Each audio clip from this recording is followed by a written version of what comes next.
Aquest any el termòmetre diu que hem arribat a un 48% de tota la recollida selectiva, de la que una gran part és orgànica, com restes de menjar o de petita jardineria.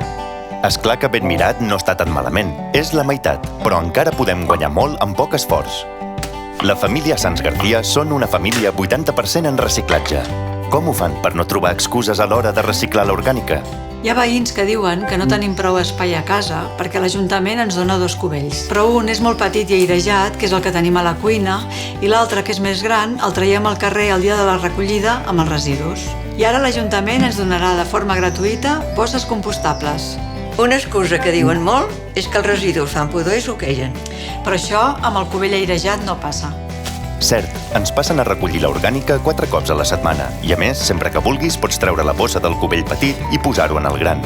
Perquè no suquegin, els cubells que ens donen són airejats i les bosses compostables, que eviten l'acumulació de líquids i pudors. I digues, Marga, per què seria interessant millorar el termòmetre del reciclatge? Totes les restes de menjar i de petita jardineria que posem en el cubell marró i el deixem còmodament a la porta de casa acabaran convertint-se en compost i tornaran els nutrients al sòl. En canvi, les que no reciclem aniran a parar a una incineradora. Ja ho veieu. A Arenys de Mar recollim porta a porta l'orgànica perquè el nostre termòmetre del reciclatge millori dia a dia.